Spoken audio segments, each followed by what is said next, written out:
اعوذ باللہ من الشیطان الرجیم بسم اللہ الرحمن الرحیم اللہم صلی علی محمد و علی آل محمد۔ اللہ جل شانہ کا بے حصار کرم جس نے ایک دفعہ پھر قرآن مجید سمجھنے کے لیے یہاں پہ ہمیں اکٹھا کر دیا۔ آج ہم انشاءاللہ سورہ بقرہ کی آیت نمبر 260 سے آگے اپنا سبق شروع کریں گے۔ آیت نمبر 260 سے اپنا سبق شروع کریں گے۔ آیت نمبر 260۔ اعوذ باللہ من الشیطان الرجیم بسم اللہ الرحمن الرحیم وَإِذْ قَالَ إِبْرَاهِيمُ رَبِّ أَرِنِي كَيْفَ تُحْيِي الْمَوْتَى قَالَ أَوَلَمْ تُؤْمِنْ قَالَ بَلَىٰ وَلَٰكِنْ يَطْمَئِنَّ قَلْبِي۔ وَإِذْ قَالَ اور جب کہا ابراہیم علیہ السلام نے، رب اے میرے رب، ارنی دکھا دے مجھ کو، میں دیکھنا چاہتا ہوں، کیف تحیی الموتی کہ تو کیسے موت دیتا ہے۔ یہ نہیں کہا کہ تو موت دیتا ہے، زندہ کیسے کرتا ہے، یہ ہو نہیں سکتا، نہیں، فرمایا کہ میں یہ دیکھنا چاہتا ہوں کہ تو کیسے موت دیتا ہے اور اس کے بعد پھر کیسے زندگی دیتا ہے، کس طرح جیتا ہے۔ قالا کہا، اولم تؤمن کیا تمہارا اس بات پہ ایمان نہیں ہے کہ کس طریقے سے کہ موت بھی آئے گی اور اس کے بعد زندگی بھی ملے گی، تو اس پہ تمہارا ایمان نہیں ہے۔ قالا کہا، حضرت ابراہیم علیہ السلام نے کہا، بلا ہرگز نہیں، میرا اس پہ پورا ایمان ہے، وَلَٰكِن يَطْمَئِنَّ قَلْبِي لیکن میں اپنا اطمینان قلب چاہتا ہوں، میں اپنے دل کو مکمل تسلی دینا چاہتا ہوں، عین الیقین لینا چاہتا ہوں۔ یہ ہے میرا ایمان ہے، تو موت بھی دے سکتا ہے، تو زندہ بھی دے سکتا ہے، تو اگر تو مجھے دکھا، میں تیرے سامنے یہ درخواست کر رہا ہوں، تو میرے دل کا یقین جو ہے وہ عین الیقین میں بدل جائے گا۔ اور انبیاء کا جو یقین ہوتا ہے وہ سننا اور سننے کے بعد اپنے آنکھوں کے سامنے دیکھنے سے عین الیقین میں بدل جاتا ہے، اور پھر وہ اسی عین الیقین کے ساتھ لوگوں کی دعوت اور تبلیغ کا کام کرتے ہیں اور لوگوں کو اللہ کے ساتھ بلاتے ہیں۔ کیوں؟ ان کا یقین 100% سے بھی زیادہ ہو چکا ہوتا ہے، کیونکہ پہلا قدم ہے سننا اور دوسرا قدم ہے دیکھنا۔ اللہ تعالیٰ یہ دونوں چیزیں انبیاء کو میسر فرماتے ہیں، جیسے نبی کریم صلی اللہ علیہ وآلہ وسلم نے معراج پہ پورے جتنا بھی اللہ تعالیٰ نے ان کو بتایا تھا اس کو ان کے آنکھوں کے سامنے دکھا دیا۔ جنت بھی دیکھی، جہنم بھی دیکھی، پرانے انبیاء جتنے پہلے گزر چکے ان کے ساتھ ملاقات بھی ہوئی، ان کی امامت بھی فرمائی مسجد اقصی میں، تو یہ سارا یقین ہوتا ہے۔ تو حضرت ابراہیم علیہ السلام نے بھی اپنے یقین کو مضبوط کرنے کے لیے، عین الیقین کرنے کے لیے باتیں سنی ہیں، ان پہ ایمان ہے۔ تو بہت سارے ایسے چیزیں ہوتی ہیں جو عام لوگوں کے لیے،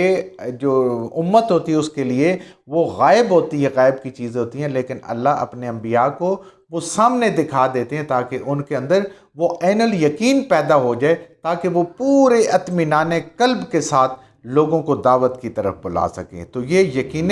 کامل کے لیے دونوں چیزیں اکٹھی ہو جاتی ہیں۔ قالا کہا، فخذ اربعۃ من الطیر اللہ نے کہا کہ آپ 4 مختلف قسم کے پرندے لیں، فسرہن تو پس ان کو اپنے ساتھ مانوس کر لیں، ان کو اپنے ساتھ ملا لیں کہ وہ تمہاری آواز پہ آئیں، تمہیں پہچانیں، تیرے پاس رہیں، اس طریقے سے ان کو اپنے پاس مانوس کر لیں۔ فسرہن الیک اپنے ساتھ، ثم اجعل پھر کر دے ان کو، علی کل ہر ایک کو، جبل پہاڑ کے اوپر، منہن جزءا ان کے ٹکڑے ٹکڑے، 4 پرندوں کو مختلف قسم کے ان کو لے کے اپنے ساتھ ان کو مانوس کر لیں کہ آپ کی آواز سن کے، آپ کا کوئی جو آپ اشارہ کریں وہ دیکھ کے وہ آپ کے ساتھ آ جائیں، اتنے مانوس ہو جائیں۔ جیسے ہم آج بھی دیکھتے ہیں کئی لوگوں نے کوئی چیزیں پالی ہوتی ہیں تو وہ ان کے ساتھ اتنی مانوس ہوتی ہیں کہ وہ ان کے اشاروں پہ کام کرتے ہیں، ان کے اشاروں کو بھی سمجھتے ہیں، ایسے ان کو کر لیں۔ اور پھر اس کے بعد کیا کریں؟ ان کے ٹکڑے ٹکڑے کر دیں،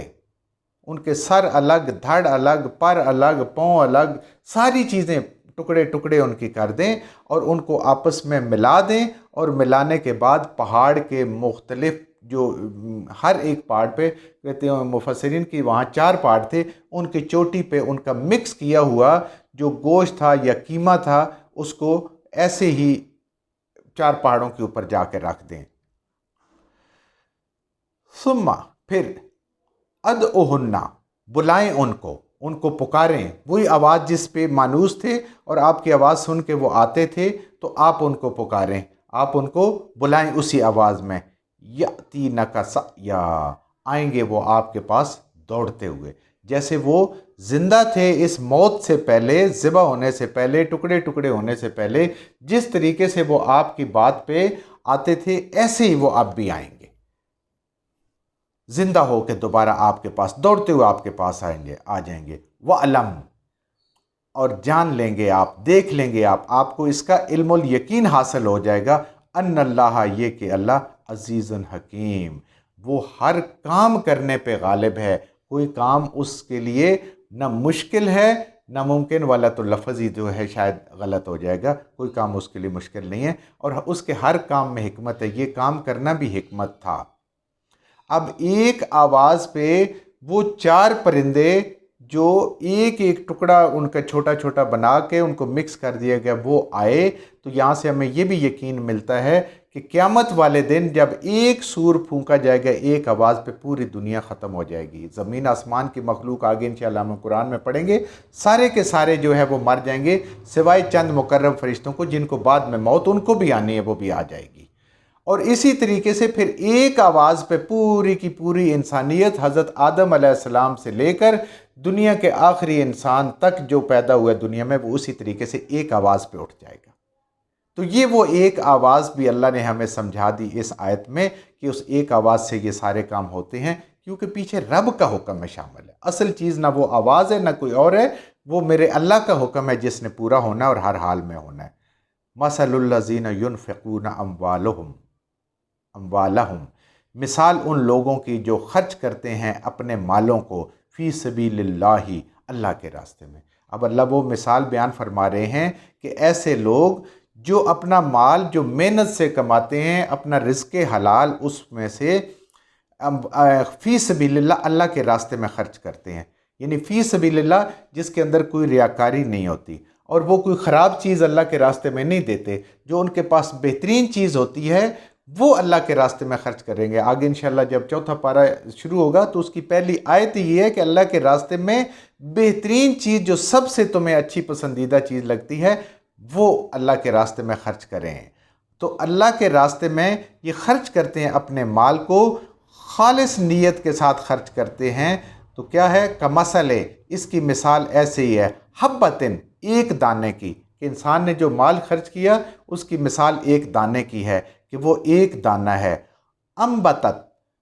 اگائے گا اس سے، اللہ کی ذات اگائے گی اس سے، 7 سنابلا، بالیں، 7 کونپلیں نکلیں گی، جیسے ایک بیج کو زمین میں ڈالتے ہیں تو اس میں سے گندم کی خاص طور پہ مثال ہے، کیونکہ مکئی اور وہ سارا وہ تو ایک نکلتا ہے، لیکن گندم آپ نے دیکھا ہوگا کہ جب اس کو دانے کو زمین میں ڈالتے ہیں اور اس کے بعد وہ اگتا ہے تو وہ ایک شاخ ہوتی ہے، اس کے بعد جیسے جیسے وہ بڑا ہوتا ہے تو کئی شاخیں اس کی نکل آتی ہیں، کئی اس کی کونپلیں نکل آتی ہیں، کئی بالیں نکل آتی ہیں، تو 7 بالیں نکلے، فی کل، اور ہر ایک، سنبلتن، اس بال جو نکلی ہے، وہ جو بالیں نکلی ہیں، جو کونپلیں نکلی ہیں، جو پودے نکلے ہیں جڑے، نیچے جڑ ان کی ایک ہوتی ہے اور اوپر ان کے جو تنے میں وہ مختلف قسم کے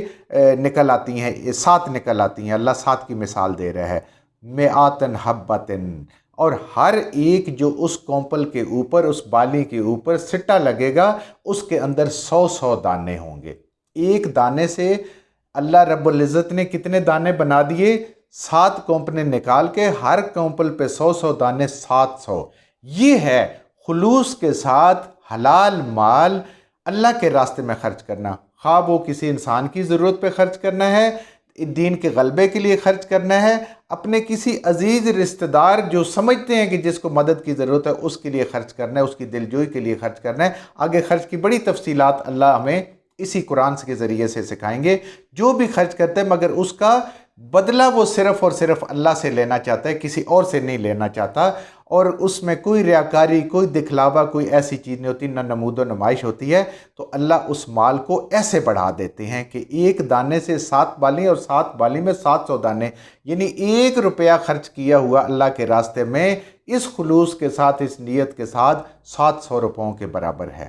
اور یہاں ہی بات ختم نہیں ہوئی، واللہ یضاعف لمن یشاء، اس سے بھی زیادہ جتنا چاہے اللہ اس کو بڑھا دے گا۔ کتنا بڑھائے گا؟ جیسے اس کی شان ہے، جیسے اس کی عظمت ہے۔ یہ نبی کریم صلی اللہ علیہ وآلہ وسلم کی امت ہونے کے ہمیں فائدے ہیں، جو پتہ نہیں پہلی امتوں کو ملے ہیں یا نہیں ملے، ہمیں ملے ہیں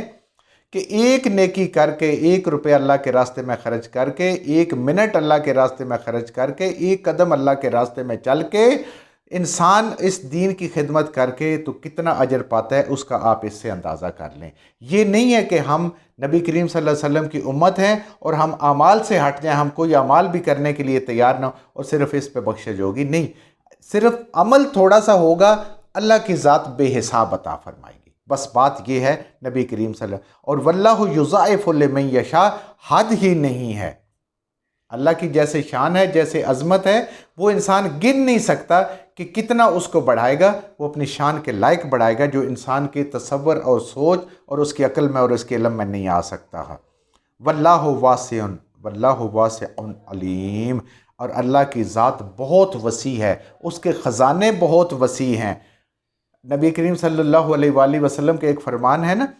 کہ دنیا کے ہر انسان کی ہر خواہش پوری کر دی جائے تو اللہ کے خزانوں میں اتنا فرق بھی نہیں پڑتا کہ جیسے سمندر کے اندر سوئی ڈبوئیں اور اس کو واپس نکالیں تو جتنا پانی اس کے آگے نکے کے ساتھ لگا ہوا ہوگا، اتنا بھی فرق نہیں پڑتا۔ واسعاً، ہر چیز کے خزانے بڑے وسیع ہیں، مانگیں اسی سے، ہدایت اسی سے مانگیں، علم اسی سے مانگیں، رزق اسی سے مانگیں، ہر چیز اسی سے مانگیں۔ اس کے خزانے وسیع ہیں اور اس کا دل بھی بڑا وسیع ہے۔ دنیا میں تو کسی سے مانگیں، ایک سے دوسری دفعہ کسی سے کوئی آنکھ نہیں ملاتا۔ علیم، اور ہر چیز کا علم بھی ہے کہ کس نیت سے انسان خرچ کر رہا ہے اور کس طریقے سے انسان خرچ کر رہا ہے، کتنا اس کے اندر خلوص ہے اور کتنی ریاکاری ہے، میرا رب سب کچھ جانتا ہے۔ جو کچھ ہم نے صحیح پڑھا اللہ ہمارے ذہنوں میں، دلوں میں بٹھا دیں، جہاں جہاں پڑھتے ہوئے بولتے ہیں ہم سے غلطیوں کے اللہ میں معاف فرما دے، اور ان غلط باتوں کو ہمارے ذہنوں سے، دلوں سے اللہ کی ذات نکال دے۔